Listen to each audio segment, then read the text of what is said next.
Hello everyone. तो ये जो किताब है बायोलॉजी का NCERT 11th and class 12th का, इसको कैसे आपको पूरे 2 दिन में कंप्लीट करने हैं, आज मैं ट्रिक बताऊंगा जिससे कि आप 360 आउट ऑफ 360 टारगेट कर सको रीनीट 2026 में। तो इस वीडियो को देखते जाओ। मैं आपका पूरा होल सिलेबस 2 दिन में रिवाइज करवाऊंगा। लास्ट के 2-3 दिन जब बचा हुआ रहता है उस वक्त आपको अपना एनसीईआरटी बायोलॉजी पे ही फोकस रखना चाहिए। सो इस वीडियो को एंड तक देखना। मैं पूरा बायोलॉजी कैसे पढ़ना है उसके बारे में बताऊंगा, केमिस्ट्री कैसे पढ़ना है ये 2 दिन में उसके बारे में बताऊंगा, फिजिक्स कैसे पढ़ना है उसके बारे में बताऊंगा। देखो, लास्ट का जो फेज होता है उस टाइम आपको पढ़नी चाहिए जो वोलेटाइल टॉपिक्स है, जैसे बायोलॉजी हो गया, केमिस्ट्री में ऑर्गेनिक, इनऑर्गेनिक, ये आपके वोलेटाइल टॉपिक्स हैं। कैसा आपका स्ट्रैटेजी होना चाहिए 19, 20, 21 और आज के लिए। बट जो बच्चे का सेंटर बहुत दूर है, 21 तारीख को नहीं पढ़ सकते हैं, उनके लिए थोड़ा सा डिफरेंट प्लान हो। तो चलिए स्टार्ट करते हैं सबसे पहले बायोलॉजी सेक्शन से। तो आप कोशिश करो जितने भी टफ चैप्टर्स है आज और कल में पूरा कंप्लीट कर डालो। लाइक मैं आपको बताता हूँ कि टफ चैप्टर्स में कौन कौन चैप्टर्स आएंगे।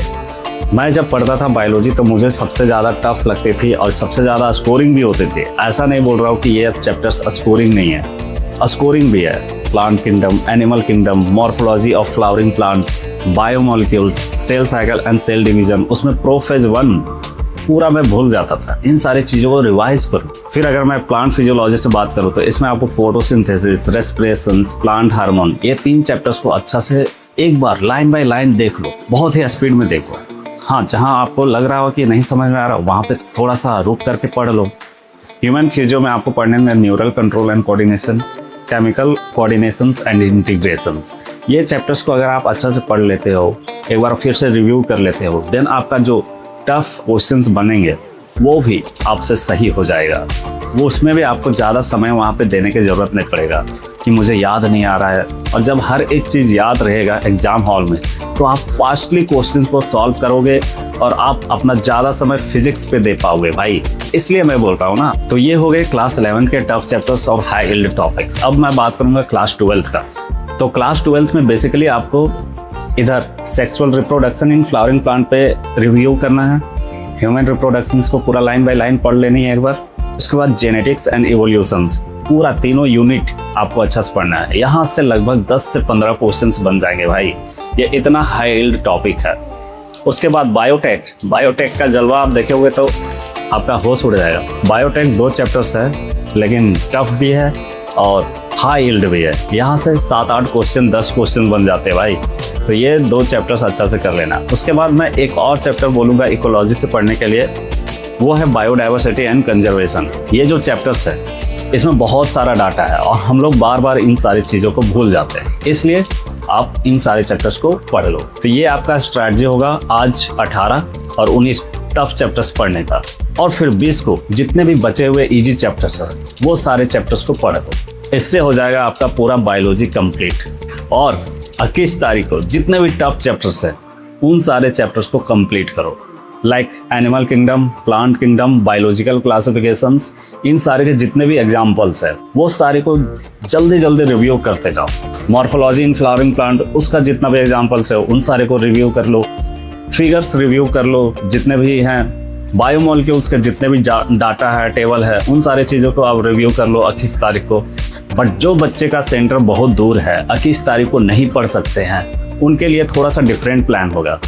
वो आज और कल सारे इजी चैप्टर्स को पढ़ लो, और अगर आप कल ही पूरा कंप्लीट कर लिए हो लगभग इजी चैप्टर्स को तो तुरंत स्विच कर जाओ टफ चैप्टर्स में, और टफ चैप्टर्स को कल ही से स्टार्ट कर दो पढ़ना, और 20 तारीख को पूरा कंप्लीट कर डालो टफ चैप्टर्स, ताकि आपको पूरा दिमाग में रिटेन रहे। जितना आप एग्जाम से नज़दीक में पढ़ के जाओगे उतना अच्छा से आप वहाँ पे टिक मार पाओगे एग्जाम हॉल में। ये था बेसिक जेन्युइन आइडिया जो कि कोई यूट्यूबर अभी आपको नहीं बताएगा। मैं जेन्युइनली आपसे शेयर करना चाहता था एज अ बड़े भैया, और आप मेरे जूनियर होने के नाते इतना सा तो काम कर ही सकते हो यार। इस वीडियो को लाइक करो और अपने दोस्तों के साथ शेयर करो। तो आपको रिवाइंड करा देता हूँ आपको क्या करनी है। 19 तारीख को जितने भी टफ चैप्टर्स है उसको पढ़ लेने हैं लाइन बाय लाइन।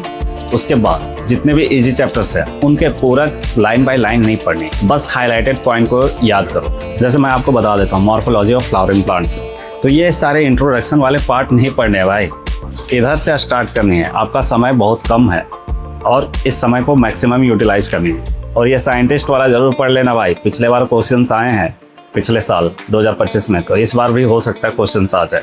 तो जितने भी साइंटिस्ट वाले टेबल है, पेज है, उसको ज़रूर पढ़ना है। मॉर्फोलॉजी इन फ्लावरिंग प्लांट में अगर मैं बोलूँगा मैक्सिमम इल्ड टॉपिक कौन सा है, तो फैमिली वाले जितने भी हैं, उसके बाद ये जो हाइपोजाइनस होता है, सुपीरियर होता है, पेरीजाइनस होता है, एपीजाइनस होता है, ये सारे एग्जाम्पल्स बहुत ही इंपॉर्टेंट है भाई। उसके बाद मैं बात करूं तो ये प्लासेंटेशन वाला बहुत ज़्यादा इंपॉर्टेंट है। एंड्रोसियम में किसको बोलते हैं, मोनोएडेल्फस, डायडेल्फस, पॉलीएडेल्फस, ये सारे पॉइंट बहुत ही इंपॉर्टेंट है। ये सारे एग्जांपल्स आपको याद होने चाहिए। इसी तरीके से आपको एनिमल किंगडम में जितने भी एग्जांपल है, प्लांट किंगडम में जितने भी एग्जांपल है, बायोलॉजिकल क्लासिफिकेशन में जितने भी एग्जांपल है, उन सारे चीज़ों को 21 तारीख को रिवाइज करके जाना ज़रूरी है। अगर आप इतना कर लेते हो 360 आउट ऑफ 360 लाने का काबिल आप बन जाओगे। आपका जो डॉक्टर बनने का सपना है वो बायोलॉजी ही पूरा करेगा। तो बायोलॉजी को छोड़ना नहीं है, अच्छा से रिवाइज करके जाना है। अब मैं बात करूँगा केमिस्ट्री। तो केमिस्ट्री में मैं सबसे पहले बात करूँगा ऑर्गेनिक, इनऑर्गेनिक का। ऑर्गेनिक में आपको कैसे पढ़ने हैं? ऑर्गेनिक में आपको जितने भी चैप्टर्स हैं, like haloalkanes, haloarenes, alcohol, phenol and ethers, aldehyde, ketones, carboxylic acid, amines, तो ये सारे चैप्टर्स को अच्छा से रिवाइज कर लो। जितने भी रिएक्शंस हैं उन सारी चीज़ों को अच्छा से याद कर लो। लाइक मैं आपको दिखाता हूँ। लाइक देखो, ये जो रिएक्शंस है, इन सारे रिएक्शंस को अच्छा से एक बार रिव्यू कर लेना। लाइक यहाँ पे जो रिएक्शंस है टॉल्यूएन वाला, इसमें Fe और डार्क लिखा हुआ है, तो यहाँ पे Fe और डार्क को आपको रिमूव कर देगा। यहाँ पे ऑप्शंस में Fe के अलावा बहुत सारा ऑप्शंस दे देगा और डायरेक्ट क्वेश्चंस आएगा। इस तरीके से आपको सारे रिएक्शंस को पढ़ लेना है। अब मैं वीडियो को लंबा नहीं करना चाहूँगा, इसलिए मैं एग्जाम्पल के तौर पे बता दिया हूँ कि ऑर्गेनिक को आपको कैसे मास्टर करनी है। इनऑर्गेनिक में सेम वे में पढ़नी है। उसमें आपको कोऑर्डिनेशन कंपाउंड्स को अच्छा से कंप्लीट करनी है, कार्बन एंड इट्स कंपाउंड्स को कंप्लीट करनी है अच्छा से। अगर ये 2 चैप्टर्स अच्छा से आप मास्टर कर ले तो वहीं से आपका 5-6 क्वेश्चंस आ जाएंगे, और बाकी बचे हुए चैप्टर्स हैं उनको आप जल्दी जल्दी रिव्यू कर लेना। बाकी ये 2 चैप्टर्स जो मैंने बताए उसको अच्छा से रिवाइज करना। अब आते हैं फिजिकल केमिस्ट्री के लिए एंड फिजिक्स। तो ये दोनों को आपको सेम तरीका से पढ़ाई करनी है। सबसे पहले आपको सुबह उठते ही पूरा जो शॉर्ट नोट्स आपने बना के रखी है या फॉर्मूला सीट जो भी होगा आपके पास, उन सारे चीज़ों को 45 मिनट 1 घंटा दो, पूरा एकदम रिवाइज करने के लिए 2 घंटा दो। बहुत ही ज़्यादा ज़रूरी है अभी शॉर्ट नोट्स को रिवाइज करना, क्योंकि आप पूरा फिजिक्स का क्वेश्चंस आप सॉल्व नहीं कर पाओगे। और फिजिक्स अभी आपके लिए पढ़ना बेवकूफ़ी होगा, क्योंकि फिजिक्स एक ऐसा सब्जेक्ट है जो कि आप 1 महीना पहले पढ़ोगे तो अभी याद ही होगा। तो आपको बस शॉर्ट नोट्स रिवाइज करनी है ताकि आपको फॉर्मूला जो है वो अच्छा से याद रहे। जो टफ फार्मूला हो वो आपको एक बार देख लेनी है। अभी आपको ज़्यादा ज़रूरी है बायोलॉजी पे फोकस करना, इनऑर्गेनिक, ऑर्गेनिक पे फोकस करना। अभी आपको फिजिक्स का क्वेश्चन सॉल्व करने नहीं बैठना यार, टाइम वेस्ट मत करो। अब मैं कुछ बातें बोल देता हूँ जो आपको ध्यान रखनी चाहिए। सबसे पहला, आपको एग्जाम वाले दिन किसी से बात नहीं करनी है। कोई फ़ोन कॉल्स, कोई ऑल द बेस्ट विशेष, ये सब पे ध्यान नहीं देनी है। सिर्फ अपना फोकस अपनी पढ़ाई पे रखना, बायोलॉजी रिवाइज करने पे रखना, एंड सेंटर किसी भी हालत में 1-2 घंटा पहले पहुंच जाना। नेक्स्ट चीज़, एग्जाम हॉल में घुसने से पहले आपको केला या तो डेयरी मिल्क खा लेनी है। इससे आपका जो है बॉडी रिचार्ज रहेगी। मैंने भी ये काम की थी। बहुत सारे टॉपर्स करते हैं, बहुत सारे सिलेक्टेड स्टूडेंट करते हैं और अच्छा स्कोर करके आते हैं। एक बोतल में ग्लूकोज डाल करके लेके जाना है अंदर, क्योंकि आपका जो एग्ज़ाम है 2 से 5:15 तक है। तो उस टाइम पीरियड में आपको हो सकता है थोड़ा सा फील हो कि मुझे भूख लग रही है, तो उस टाइम ग्लूकोज आपका बोतल में रहेगा, तो वो आपको एनर्जी प्रोवाइड करते रहेगा और आपका ब्रेन जो है वो मैक्सिमम काम करेगा। अगर आपका ब्रेन तक ग्लूकोज मैक्सिमम पहुंचेगा, आपका एफिशिएंसी बहुत ही ज़्यादा इंक्रीज रहेगी। एग्ज़ाम देने से पहले वाले रात को अच्छा से स्लीप लेनी है भाई, बहुत अच्छा स्लीप लेके जाओ, कोई कॉम्प्रोमाइज़ नहीं करनी है। आप सोचोगे कि मैं छोड़ देता हूँ, मैं आज से पढ़ते रहूँगा, देन आपका एग्ज़ाम जो है वो 2 से 5 है भाई। उस टाइम आपका ब्रेन पूरा ड्रेन हो जाएगा, आपका पूरा माइंड बोलेगा आप सो जाते हैं, और इस चक्कर में आप बहुत सारा सिली मिस्टेक्स करके आ सकते हो।